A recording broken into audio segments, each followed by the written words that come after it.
بسم اللہ الرحمن الرحیم۔ السلام علیکم، ہمارے چینل میں خوش آمدید ناظرین۔ آج آپ کے لیے میں انتہائی خوفناک، سنسنی خیز اور دلچسپ کہانی لے کر آئی ہوں، لیکن کہانی شروع کرنے سے پہلے آپ سے گزارش ہے کہ اگر آپ ہمارے چینل پر نئے ہیں تو ہمارے چینل کو ضرور سبسکرائب کیجیے تاکہ آپ کو ہماری ویڈیوز سب سے پہلے ملیں۔ اماں ابا کو دادا جان نے زمین جائیداد میں زیادہ حصہ نہیں دیا تھا، یوں ہمارے لیے زمین کا ایک بنجر اور ویران ٹکڑا بچا جو کہ گاؤں کے ایسے علاقے میں واقع تھا جہاں پر پانی کم اور دھوپ زیادہ تھی، یعنی ہمیں پانی لینے کے لیے بھی دوسرے گاؤں جانا پڑتا۔ یہ علاقہ بہت بنجر اور ویران سا تھا۔ یہاں پر رہتے ہوئے شروع میں ہمیں ڈر لگتا۔ ہم پہلے دادا ابو کے ساتھ اماں ابا کے گھر میں رہتے تھے، لیکن پھر دادی جان نے سب کو الگ کر دیا، یوں ہم بھی اس مکان میں آ کر رہائش پذیر ہو گئے جو ابا نے کچھ مہینے پہلے ہی بنایا تھا۔ مگر جب بھی کوئی اس گھر سے جاتا، یعنی کہ میں اکیلی ہوتی، تو میرے دل کو کچھ ہونے لگتا۔ ایسا محسوس ہوتا جیسے ان کالی پہاڑیوں سے ابھی کوئی نادیدہ مخلوق نکل آئے گی اور میرا منہ نوچ ڈالے گی۔ میں کبھی کبھی امی کو اپنے ان خیالات کا اظہار بھی کرتی، مگر وہ ہمیشہ اسے میرا وہم کہہ کر ٹال دیتی۔ ایک دفعے کا ذکر ہے، میرے ابا 3 دن کے لیے شہر کسی کام سے گئے تھے کہ ہمیں اطلاع ملی امی کی ایک دور پار کی رشتہ دار کی وفات ہو گئی ہے۔ امی جان کو بہت دکھ ہوا، وہ ان کے کافی قریب تھیں، مگر رشتے میں ہماری کچھ نہ لگتی تھیں۔ تبھی امی نے مجھ سے کہا کہ میں تعزیت کے لیے جا رہی ہوں، تم دروازے کو اندر سے بند کر لو، میں جلد ہی واپس آ جاؤں گی۔ میری عمر ان دنوں 13-14 سال تھی۔ امی کا کہنا تھا کہ ایسی بچیوں کو جنازوں میں لے کر نہیں جایا جاتا۔ تبھی وہ مجھے گھر چھوڑ گئیں۔ مجھے بہت ڈر لگ رہا تھا، گھر میں اور کوئی بھی نہیں تھا۔ دروازہ بند کرنے کے باوجود مجھے ایسا لگتا جیسے میں کسی کی نظر میں ہوں۔ اسے میرا وہم کہیں یا پھر یہ حقیقت ہی تھی کہ مجھے کچھ ہی دیر کے بعد گھر کے باہر کسی کے بھاری قدموں کی آوازیں آنے لگیں۔ یہ کسی انسان کے قدموں کی آواز نہیں تھی۔ میں بار بار چونک جاتی، اپنے ایک کمرے میں سمٹ کر بیٹھی تھی کہ میرے گھر کا دروازہ زور زور سے بجنے لگا۔ میرے گھر میں ایک کتا تھا جو اس گھر کا واحد چوکیدار تھا۔ اس کے علاوہ ہمارے پاس اور کوئی حفاظت کا بندوبست نہیں تھا۔ گاؤں کے گھروں میں عموماً کتوں کو ہی چوکیداری کے لیے رکھا جاتا ہے، کیونکہ کتے جب بھی کسی انجان شخص کو دیکھتے ہیں تو وہ بھونکنا شروع کر دیتے ہیں اور یوں گھر والوں کو کسی نئے شخص کی آمد کا پتہ چل جاتا ہے۔ پھر اگر مہمان ہو تو وہ اسے راستہ دیتے ہیں، کتے کو چپ کروایا جاتا ہے۔ لیکن اگر کوئی انجانا شخص ہو، یعنی کہ کوئی چوری کرنے کی نیت سے آئے، تو پھر کتے کے بھونکنے سے چور کا بھانڈا پھوٹ جاتا ہے۔ بہرحال گاؤں میں ایسا کم ہی ہوتا ہے۔ اس وقت میں نے دروازے کی دستک پر دھیان نہیں دیا کیونکہ میں بہت گھبرائی ہوئی تھی۔ بتاتی چلوں کہ گاؤں میں جب کسی کے گھر فوتگی ہوتی ہے تو تعزیت کے لیے آئے ہوئے لوگ گھر والوں پر بوجھ بننے کی بجائے ان کے لیے اپنے گھروں سے کھانا بنا کر لاتے ہیں۔ گاؤں کی یہ رسم مجھے بہت اچھی لگتی ہے، سو میں بھی جانتی تھی اماں تعزیت کے لیے گئی ہیں تو مجھے ہی کچھ کھانے کے لیے بنانا پڑے گا۔ میں نے سوکھی لکڑیاں جو صحن کی ایک طرف رکھی تھیں انہیں جمع کر کے چولہے میں ڈالا، مٹی کا تیل چھڑک کر ان پر آگ لگائی اور چاولوں کے لیے پانی چڑھا دیا۔ اب مجھے آٹا گوندنا تھا، مگر اسی وقت دروازے پر ایک بار پھر سے زوردار دستک ہوئی۔ اس بار میں بہت زیادہ ڈر گئی تھی کیونکہ کسی کے باہر موجودگی کا سایہ بھی صاف نظر آ رہا تھا۔ میں نے باہر جا کر دیکھا تو باہر ایک عورت کھڑی تھی۔ میرے دل میں کچھ حوصلہ پیدا ہوا کیونکہ میں پہلے ہی بتا چکی ہوں ہمارا یہ گھر قدرے ویران جگہ پر واقع تھا، یہاں پر لوگوں کا آنا جانا بھی بہت کم تھا۔ خیر میں نے دروازہ کھول دیا کیونکہ میں اس عورت کو دیکھ کر بہت خوش ہو گئی تھی کہ ہمارے گھر کوئی بیٹھنے آیا ہے، مگر یہ عورت اپنی شکل سے بہت انجانی لگ رہی تھی۔ میں نے اسے پہلے سے کبھی نہیں دیکھا تھا۔ پھر گاؤں میں تو سب لوگ ایک دوسرے کو جانتے تھے۔ یہ عورت بالکل نئی تھی، اس کے کپڑے بھی عجیب و غریب سے تھے۔ اس نے سر سے پاؤں تک کالے رنگ کا دوپٹہ سا اوڑھ رکھا تھا۔ میں اسے چادر کہوں تو صحیح ہوگا، مگر یہ گول سی چادر تھی جس میں اس کے پاؤں تک چھپے ہوئے تھے۔ بڑھیا نیلی آنکھوں میں چمک لیے میری طرف دیکھ کر بولی، بیٹی گھر میں کھانے کو کچھ ہے کیا؟ اس نے میری طرف دیکھ کر التجا بھری نگاہوں سے کہا تو میں اسے اندر لے آئی۔ میرے ساتھ ساتھ میرے گھر میں بندھا کتا بھی اندر آ گیا۔ وہ اس عورت پر بہت بھونک رہا تھا، مگر میں نے اسے کچھ نہیں کہا کیونکہ میں اس عورت کو کھانا دینے کے لیے دوسرے کمرے میں آ گئی۔ مگر اسی وقت مجھے عجیب سی بدبو پورے گھر میں پھیلتی سی محسوس ہوئی۔ خیر میں نے اسے بھی اپنا وہم جانا۔ گھر میں ایک ہی روٹی پڑی تھی اور صبح سے دودھ کا ایک پیالہ میں نے رکھا تھا جو اماں کے آنے پر انہیں چائے بنا کر دینا تھی۔ میں نے وہی روٹی گرم کرنے کے لیے باہر لائی اور دودھ کا وہ پیالہ بھی کٹورے میں ڈال کر گرم کرنے کو چولہے پر رکھ دیا۔ وہ بوڑھی عورت جو نہ جانے کب سے کھڑی مجھے دیکھ رہی تھی، دودھ کو دیکھتے ہی خوش ہو گئی، بولی، مجھے بہت عرصے بعد گھر کا کھانا کھانے کو ملا ہے، تو جانتی ہے میں کون ہوں؟ بوڑھی عورت یہ کہہ کر خاموش ہو گئی۔ میں اسے دیکھنے لگی۔ وہ مجھے بغور یوں دیکھ رہی تھی جیسے میں اس کا شکار ہوں اور وہ کوئی شکاری ہے۔ نہیں جی، میں نہیں جانتی آپ کون ہیں، آپ خود ہی بتا دیجئے۔ میری بات پر بوڑھی عورت ہنس پڑی۔ تو جان جائے گی کہ میں کون ہوں، لیکن یہ دودھ کا پیالہ پہلے مجھے دے دے، بہت پیاس لگی ہے مجھے۔ ٹھیک ہے اماں، دیتی ہوں، مگر گرم تو ہونے دو، اتنی بھی کیا جلدی ہے؟ میں نے کہا تو بڑھیا نے جلد بازی سے اپنا ہاتھ میری طرف بڑھایا۔ یہ دیکھ کر میری تو ریڑھ کی ہڈی میں سنسنی کی لہر دوڑ گئی کہ اس کا ہاتھ لمبا ہو کر چولہے تک پہنچ گیا تھا، جبکہ وہ عورت مجھ سے کافی دور بیٹھی تھی۔ مگر میں نے ظاہر نہیں ہونے دیا کہ مجھے بوڑھی عورت کے اس عمل سے کوئی حیرت ہوئی ہے۔ میرا کتا مسلسل بھونک رہا تھا۔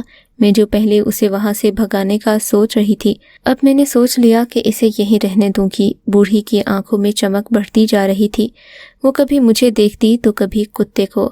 تیری ماں کہاں ہے؟ بوڑھی عورت نے پوچھا۔ اماں تو جنازے میں گئی ہیں، تمہیں اور کوئی کام ہے تو بتاؤ، نہیں تو میں دروازہ بند کروں، رات بہت ہو گئی ہے۔ میں نے انجانے لہجے میں کہا، چلی جاؤں گی، اتنی بھی کیا جلدی ہے؟ میں تو ایک بار جس گھر میں قدم رکھوں وہاں میرا آنا جانا لگا رہتا ہے۔ بوڑھی نے عجیب پراسرار سے لہجے میں کہا۔ تب میں نے سوچا کہ ہو سکتا ہے میں اس پر شک کر رہی ہوں۔ کچھ عورتوں کے ہاتھ فطرتاً لمبے ہوتے ہیں۔ تبھی میں نے ایک اور حرکت کی جس سے مجھے اندازہ ہوا کہ یہ بوڑھی عورت دراصل کوئی انسان نہیں بلکہ ایک جن زادی ہے۔ میں اسے دیکھتے ہوئے اپنے سر کے بالوں میں ہاتھ پھیرنے لگی۔ مجھے دیکھتے ہی اس نے بھی یہی حرکت کرنا شروع کی۔ میں نے اپنے بڑوں سے سن رکھا تھا کہ جن اور چڑیلے وغیرہ عموماً انسان کی نقل کرتے ہیں، انہیں اگر کچھ بھی کرنے کو کہا جائے تو یہ نہیں کرتے۔ میں نے فوراً ہی پلیٹ میں تھوڑا سا سالن ڈالا اور انگلی پر سالن لگا کر اپنے چہرے پر ملنا شروع کیا۔ حیرت کی انتہا نہ رہی جب میرے سامنے بیٹھی عورت نے بھی یہی کرنا شروع کر دیا۔ اب تو مجھے مکمل یقین ہو گیا تھا، کیونکہ اگر یہ کوئی انسانی عورت ہوتی تو کبھی بھی اپنے ہاتھ اور منہ گندے نہ کرتی، مگر میرے سامنے بیٹھی عورت کی حقیقت کچھ اور ہی تھی۔ تبھی میں نے سوچا کہ اگر میں نے اس غیر انسانی مخلوق کو اپنے گھر سے جانے کا کہا تو نقصان میرا ہی ہے۔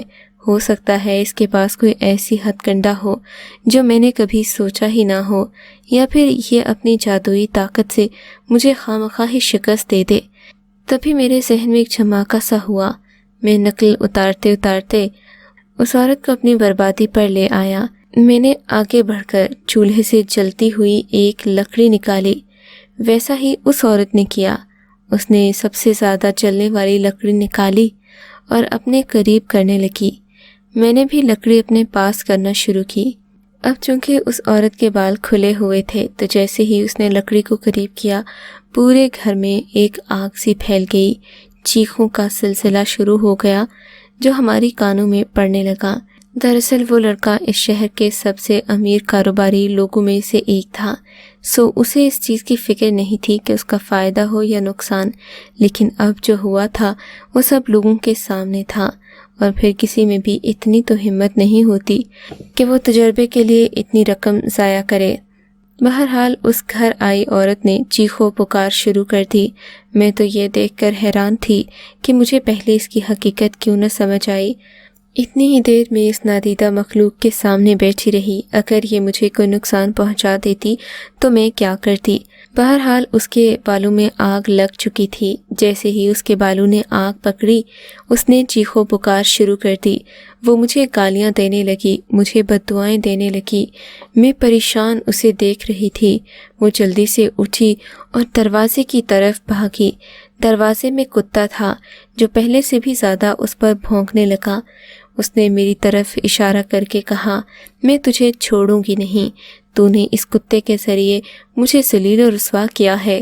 تو نے مجھے بیوقوف بنایا ہے۔ اب میں تیری جان لے کر ہی رہوں گی۔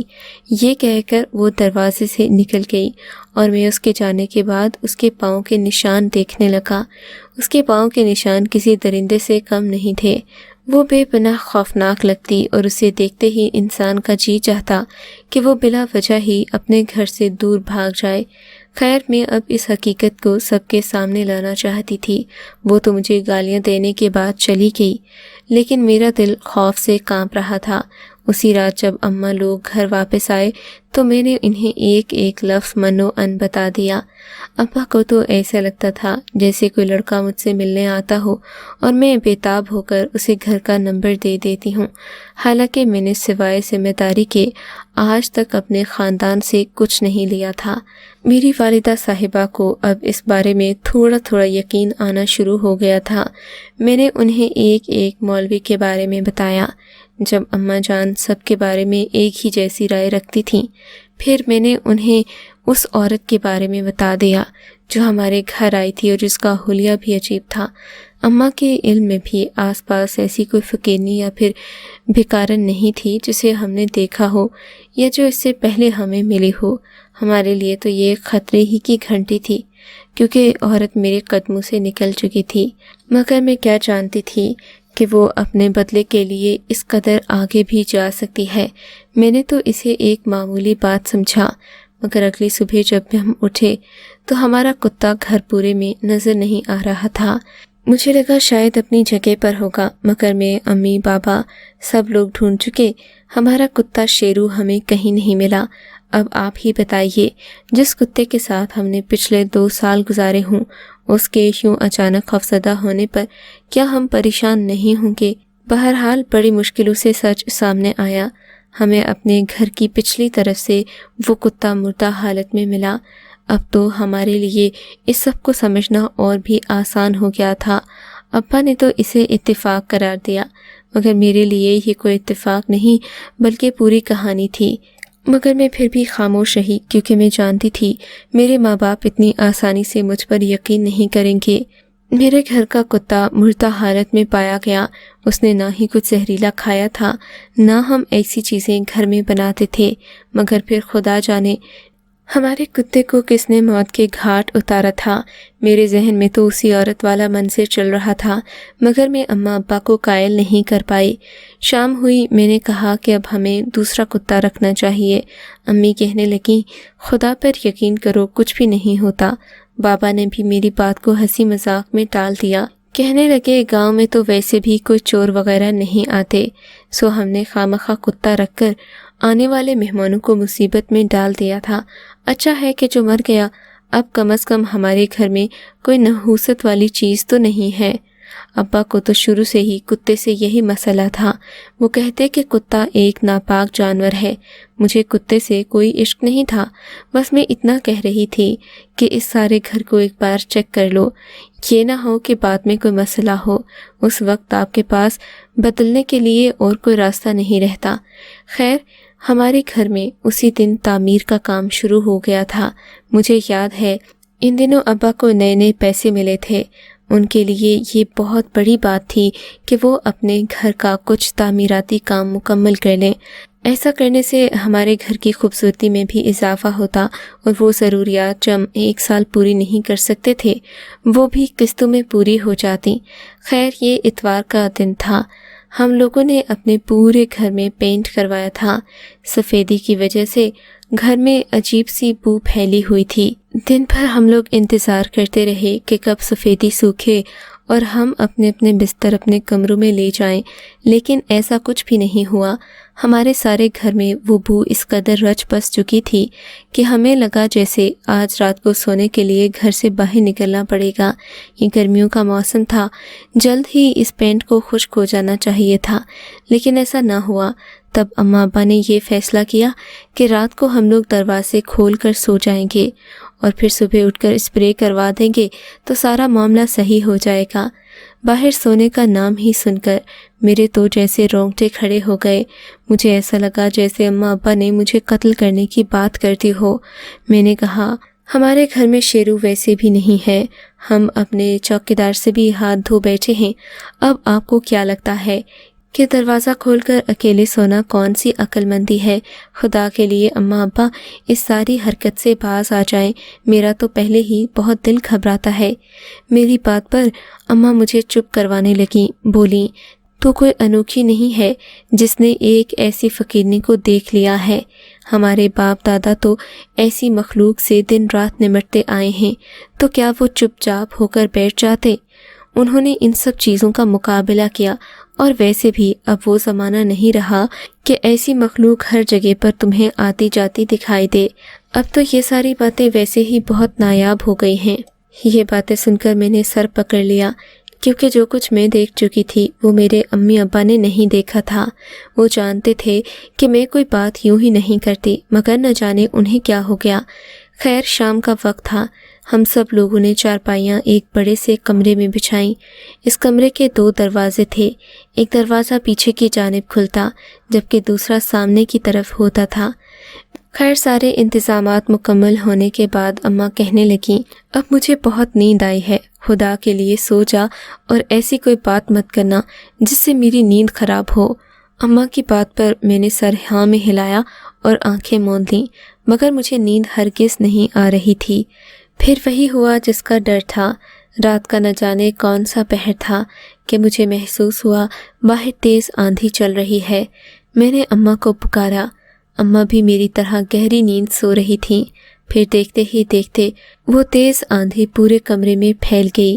مجھے لگا جیسے میں ہوا سے اڑ جاؤں گی، اور ایک دل شگاف چیخ میرے کانوں میں سنی۔ وہ میری ماں کی چیخ تھی، جبکہ کمرے میں ہونے والی چیخو پکار سے اندازہ ہو رہا تھا کہ اس کمرے میں کوئی دوسرا وجود بھی موجود ہے جس کی وجہ سے اماں کی یہ حالت ہو رہی ہے۔ اور پھر ایک لمحہ وہ بھی آیا کہ اماں نے چیخو پکار کرنا بند کر دیا۔ ہر طرف موت کا سا سناٹا تھا، جبکہ ایک خوفناک قہقہا پورے گھر میں گونج رہا تھا۔ میں سمجھ نہیں پائی کہ کیا ہو گیا ہے۔ ایک دو لمحے کے لیے تو میرا دماغ بوکھلا کر رہ گیا، مگر پھر ہوش آیا تو میری دنیا لٹ چکی تھی، میں برباد ہو چکی تھی اور ساری زندگی کے لیے ایک روک پال چکی تھی۔ میں نے نہایت خاموشی سے اماں کی چارپائی سے بہتے خون کے قطروں کو دیکھا۔ ابا بھی اس سارے حادثے کے بعد ڈرے سہمے بیٹھے تھے، مگر جو ہوا وہ ہم نے سوچا بھی نہیں تھا۔ صبح ہونے کا انتظار کس نے کرنا تھا؟ میں نے جلدی جلدی چراغ جلایا اور پھر جو ماں کا حلیہ دیکھا تو میری آنکھوں سے آنسو بہہ نکلے، پاؤں تلے سے جیسے کسی نے زمین کھینچ لی ہو۔ میری اماں کا پیٹ بے دردی سے چاک کیا گیا تھا، جیسے کسی نے تیز کھنجر مارا ہو، لیکن دراصل یہ اسی مخلوق کے ناخن تھے جس سے بچنے کے لیے میں اماں کو پہلے کہہ چکی تھی۔ وہ عجیب طرز کے ناخن جن کے سرخ سرخ نشان میری ماں کے وجود پر پھیلے تھے مجھے اور بھی خوفزدہ کر رہے تھے۔ اس واقعے سے میری ماں کی زندگی کہاں رہنی تھی، وہ اس دار فانی سے کوچ کر گئیں۔ جب ابا نے اس سارے واقعے کو اپنی آنکھوں سے دیکھا تو انہیں بھی عبرت ہو گئی، کہنے لگے، میں نے سوچا بھی نہیں تھا کہ ایک معمولی سی بات اتنی خوفناک حقیقت میں تبدیل ہو جائے گی۔ کاش تم پہلے بتا دیتیں تو میں یہ سب نہ ہونے دیتا۔ میں اپنے بابا کو کیسے سمجھاؤں کہ ہمارے گھر میں جو بھی ہوا، میں نے اس کے بارے میں انہیں پہلے سے آگاہ کرنے کی کوشش کی۔ ہمارے گھر کے کتے کے مرنے سے لے کر ہماری شادیوں میں ہونے والی وہ غیر معمولی مداخلت جس کو ہم چاہ کر بھی نظر انداز نہیں کر پاتے تھے، اس کے علاوہ بھی اور کئی چھوٹے چھوٹے سگنل جنہیں ہم نظر انداز کر دیتے ہیں، ہمیں آنے والے خطروں کے بارے میں بتا رہے ہوتے ہیں۔ میرے جب ابا نے مجھ سے اس بارے میں بات کی تو میری آنکھوں میں آنسو آ گئے۔ کاش شباب نے میری بات پر پہلے یقین کیا ہوتا۔ میں نے ان سے کہا مگر اب یہ باتیں کرنے کا کوئی فائدہ نہیں تھا۔